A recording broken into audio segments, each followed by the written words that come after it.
Welcome to Openly Spoken, the podcast to help you show up, speak out, and be seen in healthy relationships. On this show, we talk about self-love, sexuality, relationship tips, including ending the cycle of toxic relationships, and healing and thriving after heartbreak. Hi, I'm your host, Celia, and I am a certified sex, love, and relationship coach, helping ambitious women with a history of toxic relationships feel deeply connected in healthy love. These are such important topics that every woman deserves, so if you could leave this show a rating and a review on Apple Podcasts or Spotify to help more women find this, it would mean the absolute world to me. Thank you so much for being here today. Now let's dive into the show.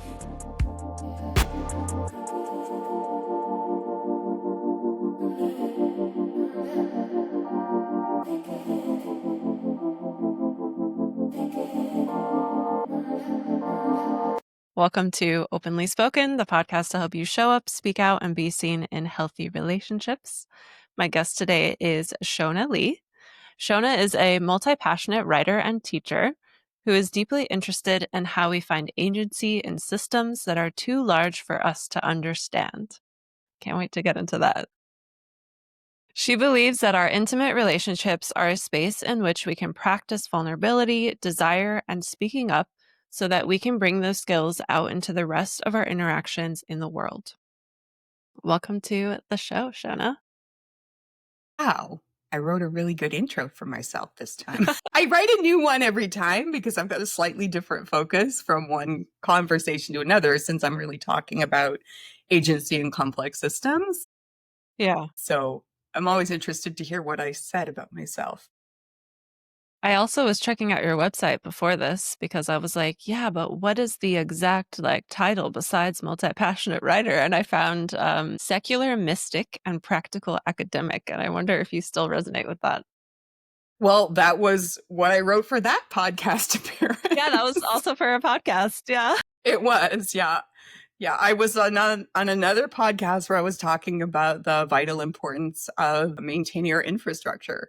So yeah, when I say I'm multi-passionate, it's not exactly true. It's that I'm really interested in complex systems and human agency in complex systems. And the complex systems take many, many different forms. So nice. Well, today we're going to be talking about energetic consent. And I think that the best place to start would be around the topic of radical self-love. And so as you come into this conversation, when I just mention radical self-love, what is the first thing that kind of bubbles up for you? I would say, okay, so I'll say the thing over the Christmas vacation, I was thinking about discipline. And my word of the year is discipline, but not like that harsh discipline, but do you love yourself to bring discipline to your daily activities? Do you love yourself enough to trust your goals and aspirations and show up for them rather than getting distracted by the myriad things that are pulling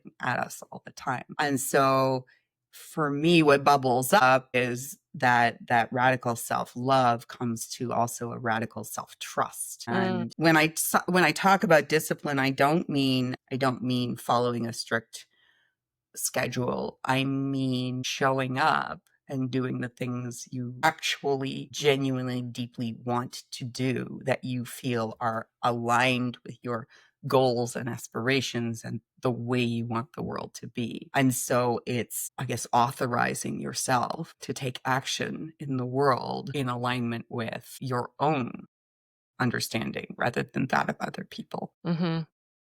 I love that. The way I like to think of discipline in that way is this is what resonates for me. I'm not saying this is the right way. I like to use the word devotion. For me, That's when a I good think word of for it. Mm-hmm. yeah, for me when I think of discipline, it's a little bit harsher and it's a little bit like you have to wake up at 4:30 a.m. no matter how shitty your sleep was last night. Whereas It's devotion, taken me yeah. Go ahead. It's taken me a lot of years to come to this. Like I've had the paramitas, the I think 6 paramitas in a frame on my wall I What is had that? them for a lot of years. That's the practices of Buddhism.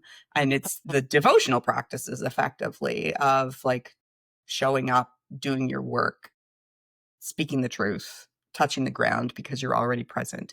And actually, discipline, I think, is the one that's defined as touching the ground because you're already present. So it's been like, what does this word mean? If we didn't have Yeah. these sort of pathological, kind of stick related experiences of it, what would it Yes. mean for discipline to be a devotional practice as opposed to treating yourself as a thing? Yeah. Right? Yeah. I mean, I think that that's where we get the fear of discipline is about treating yourself as a thing rather than providing yourself with the guardrails to say, we're not spending 9 hours doom scrolling today because that was not what we planned to do. And I know I refer to myself in the plural a lot because of that sort of Do that the too. pulls we have, the various Yes. parts of ourself trying to pull Yes. us in different directions. And, I put that as my word of the year. And then I've had just a terrible time with it for the last month. Yesterday, I was writing about in my morning pages, which you're supposed to write 3 pages, and I wrote like a page and a half. And most of it was, I don't want to be here. I've got 50 other things I could be doing instead. How do I even choose? Like, that's Yes. but when I say, like, when I pick a word of the year, I heard someone say, if you pray for patience, what God will deliver to you is opportunities to practice patience. Yes, it's the cosmic joke, huh? Right? You don't suddenly become a patient person. You become someone whose patience is being tested and challenged Yes. constantly. So when I come to terms with a term, last year it was spacious, and I had to give myself lots and lots of opportunities to do things, to try things out. And now I'm like, well, if I go to the other end and go, okay, we got really big and broad, did I actually get much done last year? And so it's Mm. wrestling with the question of what does it mean to get stuff done? What stuff should we be getting done? And is that even a reasonable goal? Mhm. So your Yeah. radical self-love is like that constant questioning of, is it a reasonable goal to get stuff done? Or are we just onboarding those patriarchal, capitalist, imperialist values into our bodies and then using those things upon ourselves? Yeah. Yeah, because a lot of times in that kind of journey of getting the stuff done, and, moving through the busyness of life, a lot of times we're using our goal of I wanna get this thing done as, like, and then I will be worthy enough or happy, and we forget to enjoy the day to day, Yeah. the present moment. The way that I put that is, what are you trying to prove that Mhm. you're afraid is not true? And Yes, that that's a good actually is one. that's like 100% tied into the question of the energetic consent, which we can get to later in the conversation. But that's the question. It's not just what am I trying to prove, because who you're trying to prove it to yourself ultimately is yourself. So underneath it, it's that I'm afraid is not true. Yeah. And that's embedded in all of these ego driven actions. And ego isn't just aspiring and accomplishing and getting bigger, it's also diminishing and shrinking and martyring to prove that I'm good enough, quiet enough, well behaved enough, I belong here. If I behave in these ways, I'll never be rejected, I'll never be lost, I'll never be alone. And we're always trying to prove these deep existential things to ourselves, but we're stuck with sort of superficial actions in the world that Mhm. we're then manipulating. And so we're manipulating ourselves, we're manipulating the world, we're manipulating the people around us to address these deep existential dreads and fears. Yeah. And it's totally an ego place because from my perspective, we're then stuck in the illusion of the ego, which tells us that we are separate instead of making us realize that we are all one and we're all part of the whole. And, Yeah. I'm the exact same as my cat, but my cat just happens to be in a cat body. And when we can realize that we are That when we realize that we are all one, then we realize that, that thing that we're trying to prove, from what I've seen with, myself and the one-on-one clients I work with, usually we're trying to prove that thing because we did not get it externally from our caretakers. Yeah. But when we realize that we are the same as our caretakers, then we get to caretake ourselves and we get to give ourselves the stuff that we needed but didn't get. Yeah. Well, I mean, the patterns, they're flowing through us, right? They flow through our bodies where we're ingesting, we're onboarding, we're taking in Mhm. experiences and ideas and concepts and metabolizing them and making sense of them and reordering them inside a body. And then they flow back out in the form of words, in the form of how we interact with the world. And our parents didn't have it either. Like, we're 10,000 years at least into ongoing concepts of control and Yeah. treating the world as a Yeah. thing rather Yes. than being in relationship with it. And so, I mean, I do definitely go back to that sort of agricultural The foundation. I invention of went the to this, plow? yeah, basically. But I saw Maria Mies. Do you know Maria Mies? No. She was one of the co-authors of a book called Ecofeminism, along with Andina Shiva. I need to And I write that saw down. her give a talk probably about almost 20 years ago now. And it was called The Engineers of Gilgamesh. And I think she was talking about how, sort of, as we started to, sorry, I tapped my, as we started to confine water and force it to go in particular ways and Mm. stop treating water as though it's alive, then we stop treating everything as though it's alive, Yeah, 'cause water is and life. including ourselves. Yeah. And including our families and including the people we Yeah. interact with, that everything becomes, and this is going to a different, this is, I saw Martin Buber, who's a theologian from the early 10th century, I think. He talks about I thou relationships instead of I it. And so Mm. we've been raised in an I it Mm. relationship. And as women, especially, we were the it. We have been the it Yes. in the entire Western conception of sexuality and the Abrahamic conceptions of sexuality. Women are the it to whom sex is done. Yeah. And so reclaiming the I thou, reclaiming relational ethics in our sexuality as well as everywhere else, we do that expanding the self, and we say everything is me. And I'm not me, ego Shona, Yeah. me consciousness flowing through. This part happens to be called Shona. Yeah. Yeah. But it's very hard to talk about it Yeah. I as know. a It is worldview. for sure. Yeah. And I love that you bring up the agricultural piece and then talk about women as it, because, like, that's where it started, once we had farms and land and we owned land. Like, that's such a weird concept that we can own land. Then it became important for the men owning the land to know which children were his heirs to give the land to. So then Only that's when because women we let started becoming men own the property. land too. Yeah. Uh, Probably yeah. because, the plow, it requires a lot of upper body strength. And, typically, biologically, men have more upper body strength than women.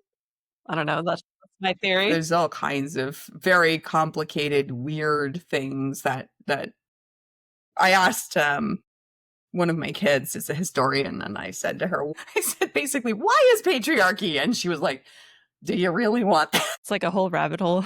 It's a whole rabbit hole. You're not going to come up with a snappy answer to that. I think we're also driven by the same kind of the discursive practices to sum things up and put them into nice encapsulated boxes, when it's like shifting the sense of the self in the world, rather than, like, we can't say how does this pattern emerge. We can say how does this pattern work. We can kind of trace back and go, I see seeds of this pattern here and seeds of this pattern here, Mhm. and these things converge in this way, and then you wind up with this massive global imperial patriarchal system, but the pieces all kind of converged over time. And there's not like one singular point that we can point to that's a cause. We have to kind of have that gestalt of the Mhm. thing as a whole. Yeah. And it's like a collective creation then at that point. Yeah. Yeah, yeah, yeah. Yeah. Which is playing out through our bodies. It's playing Yeah. out through our bodies. And so we wind up with whatever piece of it that we're holding that goes, here's my sort of, I think of this slider of my balance between itness and agentness.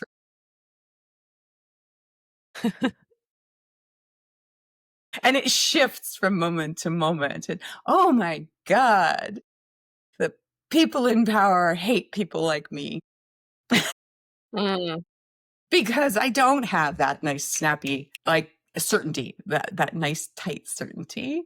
And like it's all fuzzy and unknowable. There's a whole lot of fuzzy unknowability to it. Mhm. So Yeah. is this I think usable at all?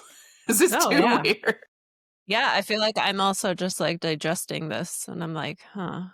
'Cause, like, I feel like we could go on a whole tangent here. 'Cause what's coming up in me is also, just, like, the name of labeling this as patriarchy. I feel like sometimes, because like, the root of that is patriarch, which, is like a father or a man. I feel like that kind of can put us in territories where then we're blaming men for all the problems in the world, and, like, that's not the answer either.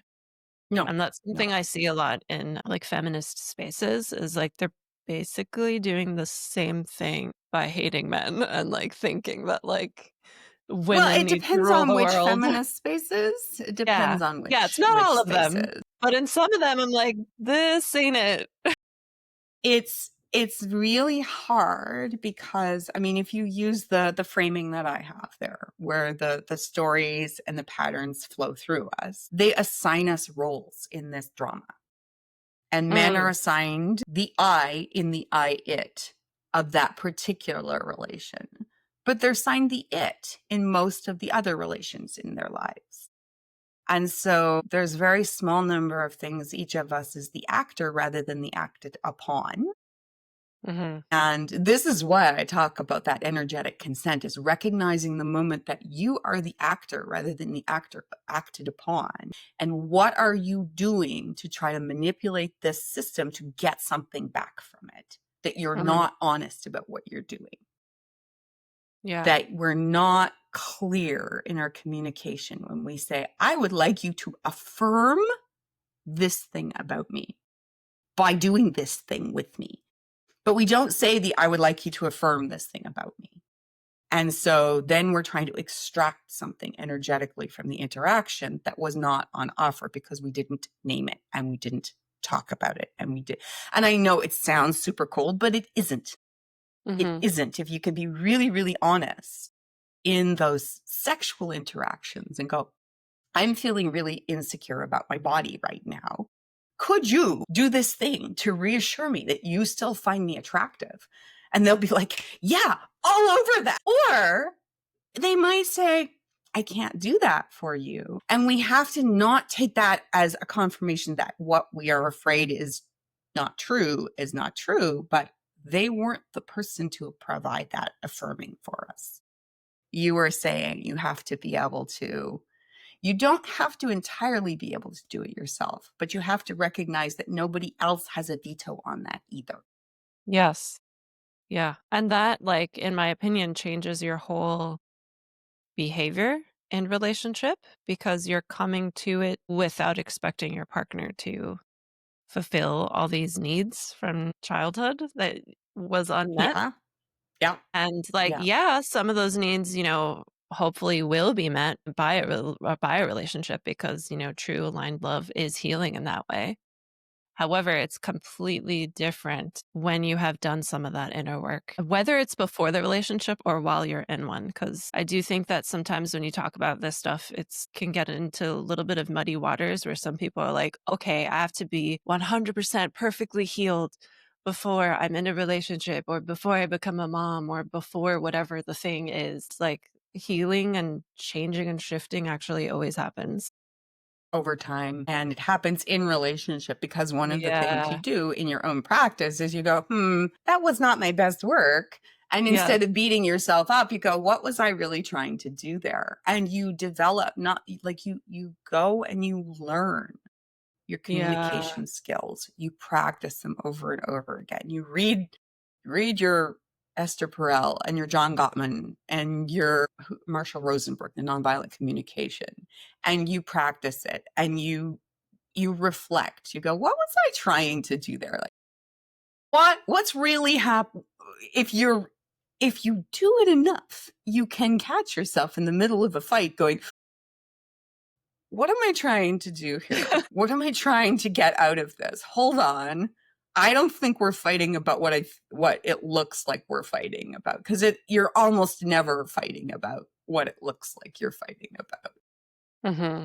But you're not going to float through the world like Jack Kornfield's got this book called After the Ecstasy, the Laundry, I think. And he talks about going away on this retreat and having this like ecstatic, open to the universe experience, and then going home and his family was still there and they were still annoying. They still had to figure out what they were having for dinner. Oh my gosh, that's funny. And human beings will insist upon being separate people with their own motivations and goals and aspirations. And if you're fortunate and you've done the work, there'll come a point where you will stop resenting them for that and start going, oh, actually, if everybody out in the world just did exactly what I wanted them to do, I would be living in a self-owned simulation and it would be boring as hell. Yes. Like it is. That would be hell. Yeah. You'd never grow. You have In to fact, grow. you deteriorate into like a narcissistic trap. Yes, you would. You would be living in the God realms, and the God realms are not healthy. We can see that the God realms are not healthy. It's being played out in front of us in real time. Yeah. Yeah. I mean, it's going to hit the rest of us, but it's like, do the men in charge look like they're having a good time? No. No, they're not happy people. They're not content. They're not self-aware. They have the most power and money and access to resources of anybody on the planet, and they're not They want okay. more.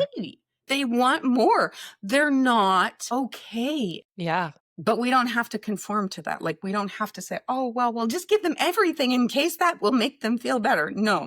So how does energetic consent start at the societal level then? When we have, like, for context for people who are listening, it is the beginning of 2025.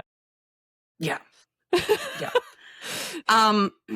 That's a big struggle. Things are burning. Things are on fire. Things are on fire. Things are on fire. And, I my day job is in the tech industry. And I made a video. It was like, this is not, he made this specious claim that he's modernizing the systems. I'm like, no, that's a hack. You're not modernizing anything.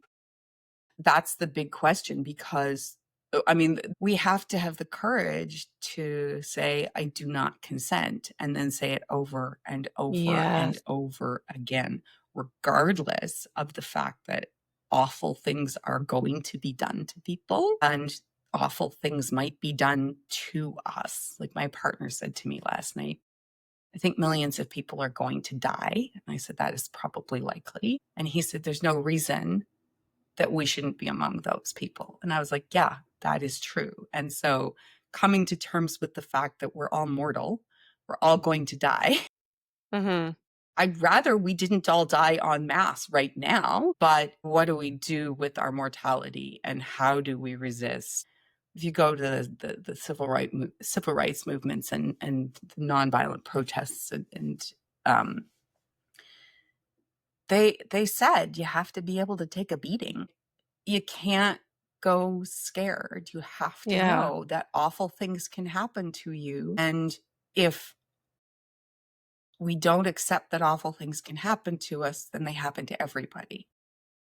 So it's brutal. It's brutal. Like we're not prepared.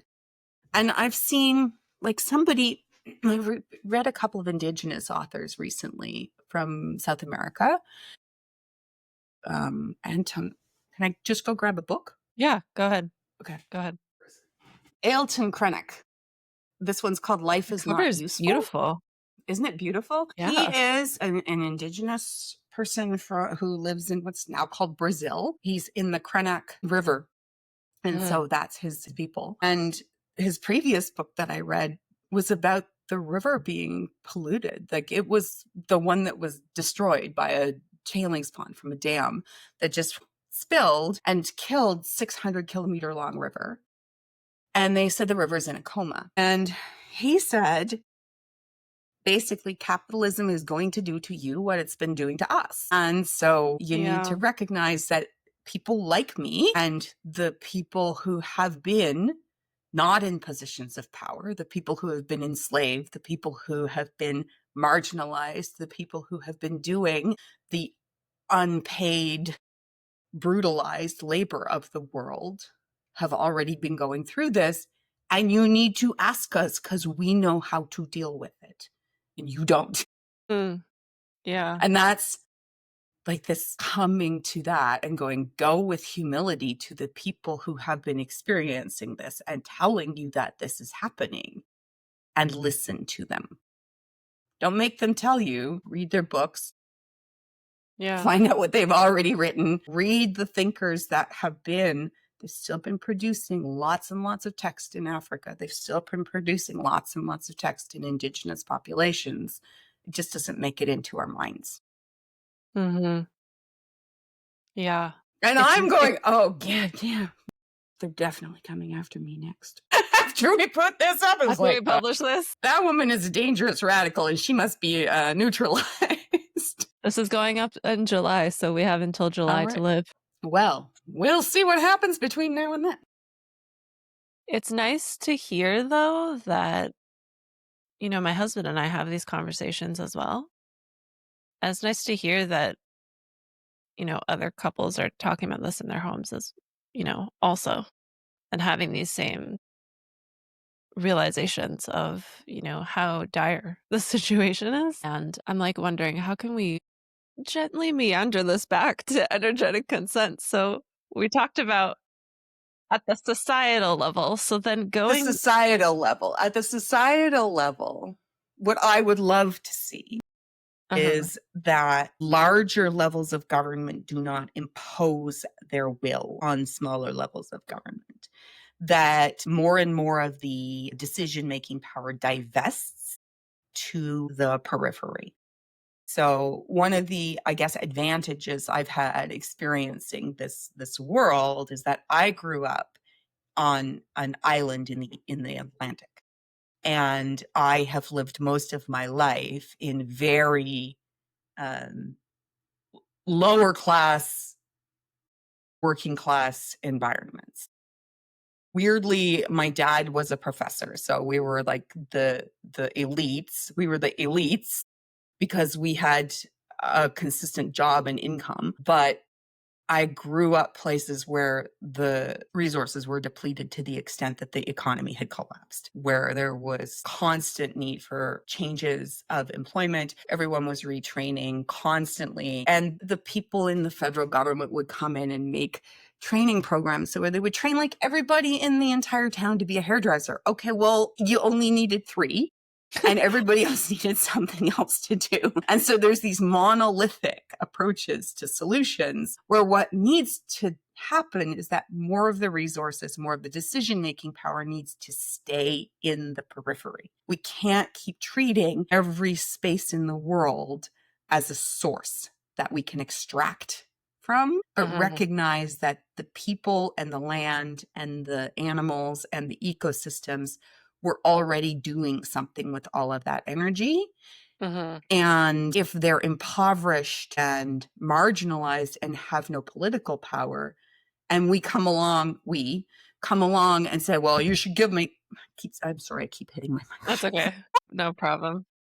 And we come along and say, well, you could have this car if you gave us all your stuff. And it's like you're getting a temporary thing in exchange for a permanent loss of, your livelihood and your ability to live and sustain yourselves in this land.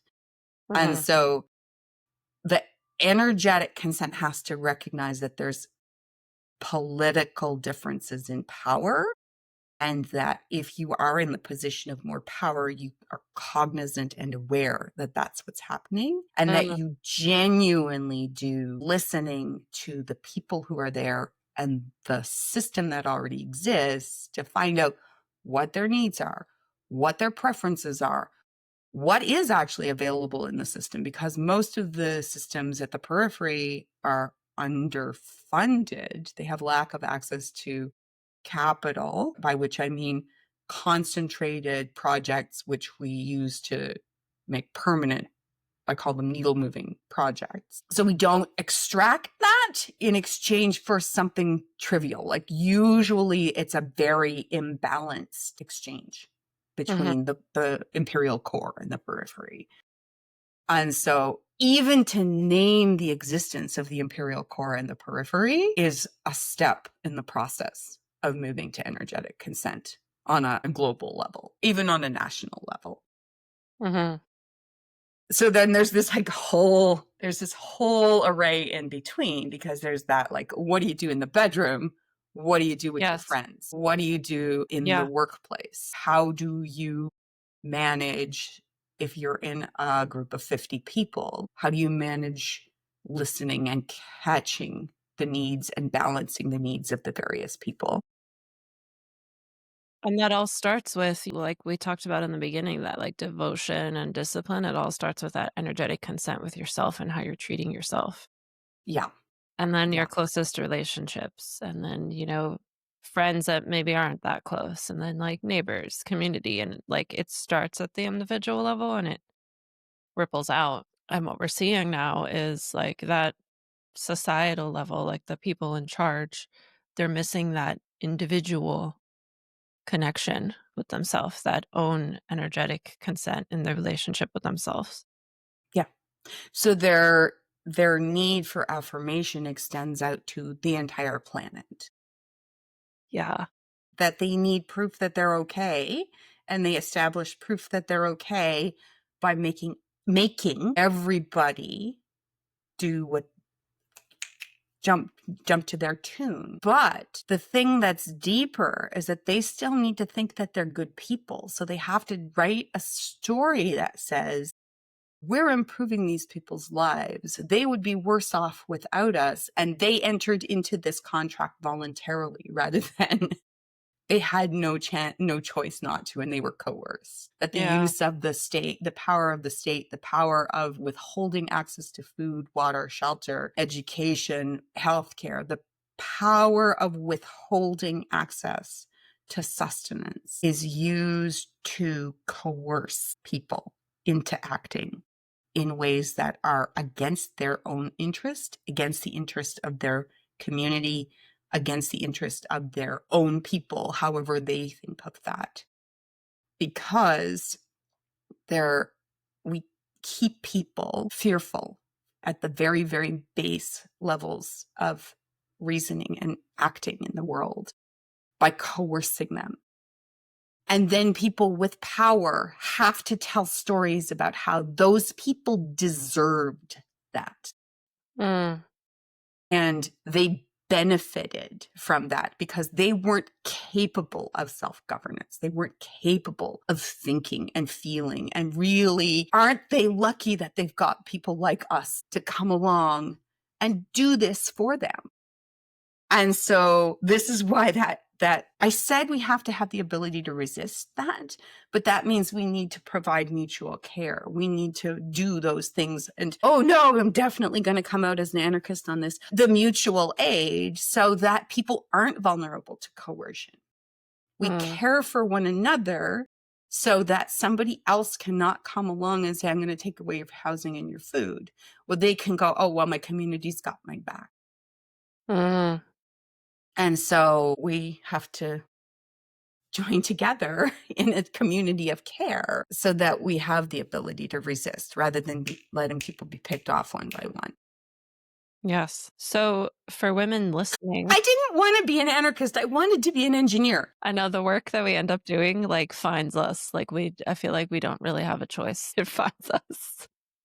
Um, for women listening who really resonate with this energetic consent piece and are, looking at the world and are not excited about what they're seeing, how can they take this conversation and take the next step? Like where does one begin? I think that the list of writers that I mentioned earlier can all be useful. I can't remember exactly who I pulled on, but I wrote a there's couple people down that you said. You wrote okay, and we can put John them in the John show notes Godin, maybe. Oh, John Gottman. John Gottman. Gottman, Esther Perel. If you're Esther Perel is wanting to amazing. Esther Yeah. Perel, yeah. If you're wanting to start with this work, I mean, as on this podcast and what we're talking about here in self-love and relationships, then read books about Emily Nagoski. Nagoski? Yes. Yeah, yeah. Her one, We Have Come Together, I think, is really good. She's got I've read Burnout and I've read Come As You Are. yeah, yeah, and so those sort of build from their burnout's great for the self-love part because it Yeah. also identifies like here she's a sexuality coach and then her book is with that she wrote with her sister is like here's how this is playing out in your work life, in your daily life, in overproducing, in over conforming, in running on the wheel to prove that you're okay. So I would definitely work through Emily Nagoski's work and seek out spaces where people are talking about consent in broader terms. The energetic consent piece is one that I added on top of it because of my work in meditation and Uh-huh. my Buddhist and mystical practices. But starting with consent in more conventional ways is a good starting point. What I found, I read a lot of the polyamory literature and I got really bogged down in you only have control over your own reaction. And it took me probably about 5 years to go, that doesn't mean I have to just let everybody do whatever they want. It took me 5 years to go, oh, I'm allowed to say that's not acceptable. I'm walking away. And so That's a you're big going transformation because the former is just like gaslighting your own oh, desires. yeah. Oh, yeah, yeah, yeah. Yeah. And I think that a lot of the spiritual practices about sort of accepting and being with Detachment. the world as it is, if you use them to try, I keep thinking like I tried to use my meditation practices to ratchet myself into being okay where I wasn't. And so like your ego can use anything, including your meditation practices, including your spiritual practices, including your sexuality. Your ego can turn it back on itself. So like I would say be always aware of that radical self-love and the way that you're experiencing your inner voice Hmm. as I well. love that. Yeah. So, because you mentioned consent in general and energetic consent, I'd love to know how you define the difference in those and like what specifically you're talking about when you say energetic consent. So consent would be, would you go out with me? That'd be great. Would you like to come to bed with me? Can I do this? Will you do this specific thing? Can I touch you in this particular way? And you can say, yeah, I'm okay with that. Yeah, I'm okay with that. Yeah, I'm okay with that. And at every point along the way, you can have consented. But if you didn't have a conversation at the beginning of, what do you want out of this relationship? And you didn't have the conversation with yourself. And one of you is trying to prove how virile and powerful and sexy and how everybody just wants to jump into bed with me. And the other one is trying to prove that they are worthy of a long-term permanent relationship. They're not, it doesn't matter whether they agreed to each step along the way of the touching and the physical manifestation of the relationship. They're not having the same relationship. And they're trying to get things out of it that they're going to be in constant conflict over. And Mm-hmm. so the energetic consent is going, I really want to feel this way about myself, and I am asking you to play that role in my life. Do you consent to play that role in my life? Knowing that you're still going to be an agent and there's still going to be rough edges, but you don't cast somebody else in a role and then try to make them be that thing for you. Yeah, So without it's not them a surface consenting. level. It's a deeper, honest thing of what I'm trying to get out of this interaction before I say, can I do this thing to you in bed? To Mhm. be honest, even if you're not even honest to them, like ideally you would like to be, but if you're honest with yourself and you can really go, I'm pretty sure this person wants something different out of this, then you will know that they didn't actually consent and you're tricking them. You might not be coercing them, but you could be tricking them. Mhm. And then you're going to use that to reinforce yourself. And they're going to use that interaction to reinforce whatever they think they're getting out of it. And the interaction itself is damaged by those two of you trying to extract something from it in the middle. Mhm.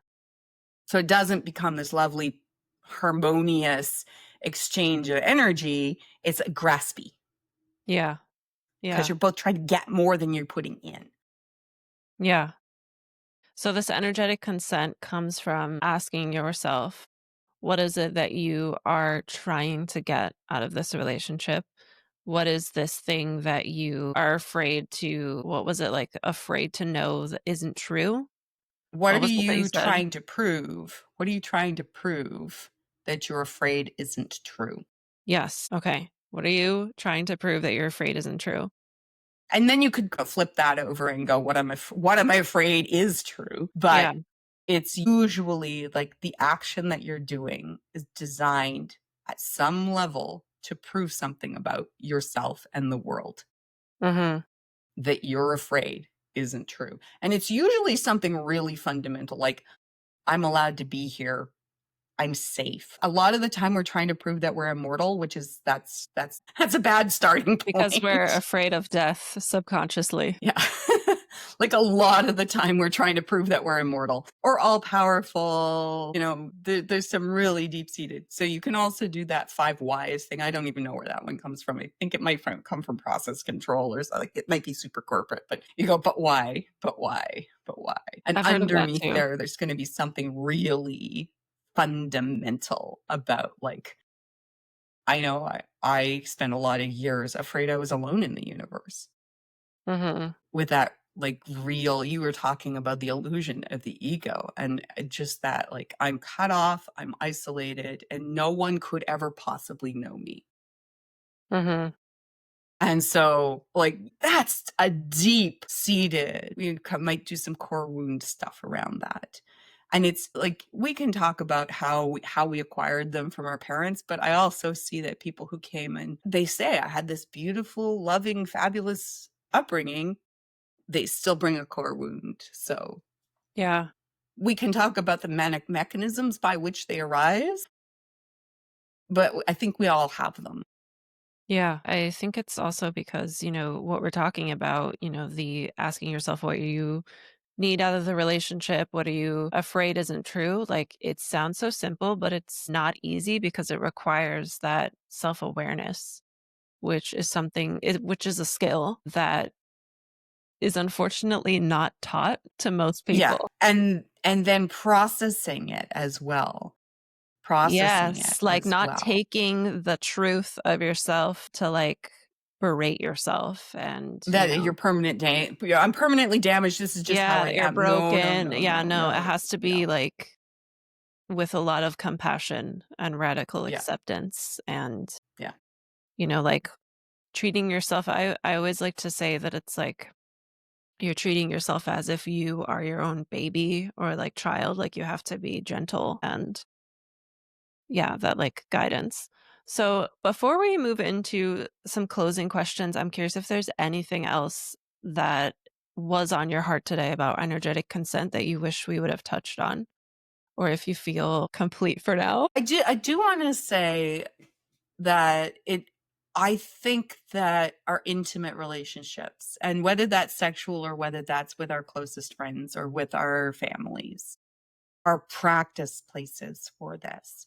But almost all of us have these things I call semi-intimate relationships that are more formalized, and really we are playing roles where we're in the workplace and there's assigned roles. I would say working with those vulnerabilities in spaces where we have intimacy, where we know the other person well enough to say, I'd really like to do this process work, lets you do the work on yourself. And you can do the work on yourself and you can invite other people into the process work with you. But again, that's where they get to say, I'm not ready to do that process work. They're probably not going to be that nice about it. They're probably going to be much more aggressive and you might have a fight about it. But as you invite people into the process work, recognize that as you personally become more skilled, you can bring those skills of process work out to those more formal, structured, role-based interactions. And you can start to be more gentle about saying, can we name what's really happening here? Can we talk about the power dynamics that we're experiencing in this team? So your intimate relationships become your practice space, not because you're working things out in them, but because those are the people where you actually have a chance to like work it together. And then you become more skilled and you can bring them out into bigger spaces where you can name things and tell the truth about things. Yeah. So Yeah. So I well said. think that they're seeds of new ways of being in the world. And the people who are in the current positions of power don't want us to have these conversations. That they are the exact conversations they're trying to make illegal. Yes. So having these conversations is an act of radical self-love, but it is an act of radical community love as well. Like really deeply radical at this point. Which is wild because it's our birthright to be in deeply connected relationships and to be able Caring to for one another is a radical act. Yeah. Which is, it's so crazy. That's where we're at. I know. Yeah. So for the listeners, if we have been disappeared, you know why? Just kidding. Well, I mean, are you scheduling this soon? Because if we're all gone, then no one's going to see it but us. Here's the deal. If somehow things go really tits up, dump all your recordings onto the podcast platform, whether they're ready to roll out or not. Make it archive. Yeah. Yeah. I usually have things like scheduled out where it's like it's there and it's going to post automatically. So it'll still post. But yeah, I love what you said because, you know, that the work around sexuality with both yourself and within intimate relationships, I've really seen how it ripples out into the rest of your life. Because that's like the deepest part of you that you can get to know. Like that's the deepest there's nothing deeper than that. Yeah. So for some closing questions, the first question that I ask every guest, which I feel like we kind of danced around this question already in our conversation, but I'm curious what you're going to say. What does self-love mean to you? I would say the thing that's most important for me for self-love is one of my meditation teachers called it the sweetheart practice. That when you find those parts of yourself that are like, if you find yourself talking really harshly to yourself, you go, oh, honey, oh, sweetheart. Yeah. Oh, sweetheart. Is that really? I'm so sorry that you are experiencing that right now. And, you know, also think like eating lots of vegetables is important, like nourishing your body and caring for your body. And that does mean, I'm sorry, it means exercise. It does. Not in a harsh way, but your body is born to move. It's born to breathe. It's born to eat lots of healthy, brightly colored foods. And all of those things are good for it. That's not deprivation. You can also have cheesecake. You can eat Cheetos if you want to, but also the nourishment and then the nurturing and care. and Yes. treating your body as well as you would if it were your favorite pet. Yes. Like, we treat ourselves worse than we treat our pets. Yeah.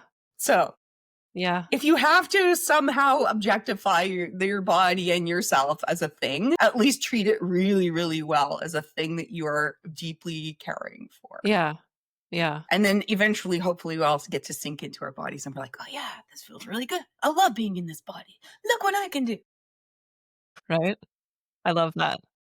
Yeah, I love that sweetheart practice because that allows you to access what I like to call your inner mother or inner caretaker. Mm, yeah. And you get to like have that, you get to access that like part of yourself that's like, I'm not a mom myself, but I used to work with kids and used to babysit a lot. And I always think of like when there is that thing I don't want to do, like the exercise, I access that part of me that is treating myself like I have this memory of this 2-year-old I used to babysit a lot who just like never wanted to brush his teeth at the end of the day.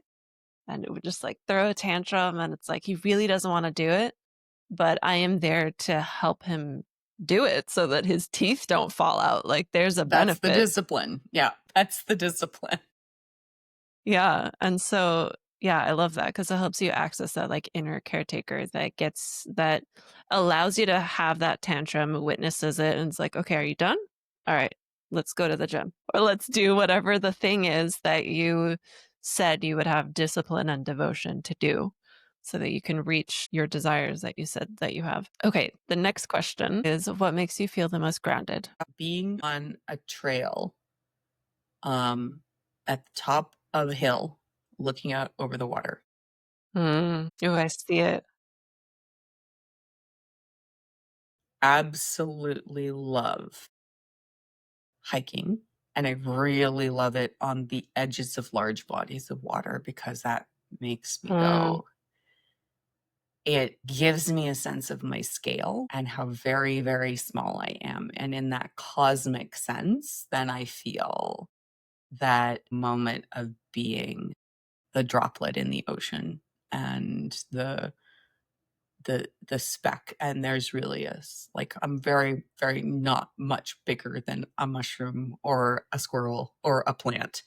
I'm much smaller than the trees, and Yes. I'm only I'm only here for a little period of time.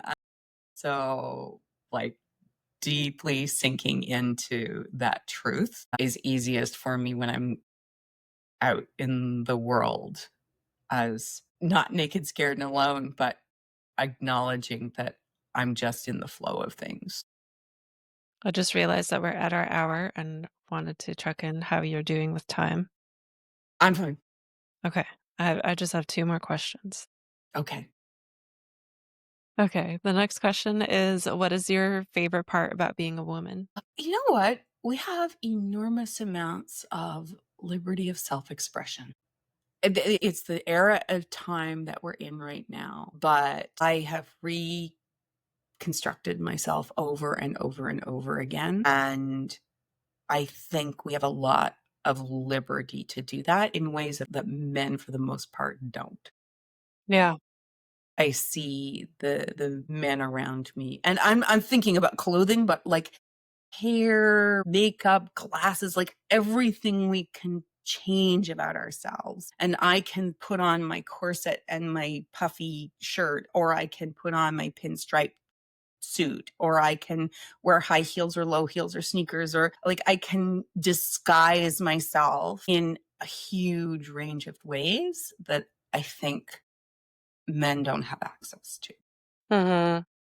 Including like I'm of an age that I can just make myself invisible. Like I can Mm. disappear into the background, or I can be very present in the foreground, and I get to pick that by how I costume myself in the moment. Yeah. Yeah. I know you do embodiment coaching, so I'll just mention that like I love that you bring up this fashion piece because I feel like fashion is a very underrated tool for embodiment because when you put on Mhm. that Mhm. like putting on that striped pin suit versus the corset, like, they're 2 totally different energies based on what that means to you, like, it's not the same for Yeah. everybody. Yeah, I love that you bring that up. Yeah. So for everyone listening, tell us more about your work, where they can connect with you, anything you have going on, and all of those things. So if you want to do any one-on-one work with me, or you want to work on your individual development, I have a site that is my Seonaidlee.com, but has the products. It goes products.seonaidlee.com. That's where you would look at some of my workshops and some of my journals and things like that. If people want to do organizational development, so if you're interested in bringing these kinds of communication skills into your organizations, I would say probably small to medium-sized teams, so 5 to 50 people. I can do facilitation for workshops around that. And then you would go to my main website and there's a contact form, or there you can book a 45-minute conversation with me and we can talk about whatever you want to talk about. You can do that if you're on an individual basis as well. So if you just want to go like, I'd like to know whether this woman can help me with this problem, you can go look at my website and there's a book me form and it's always open. Nice. So. Perfect. And I will have those links in the show notes. Fabulous. Fabuloso.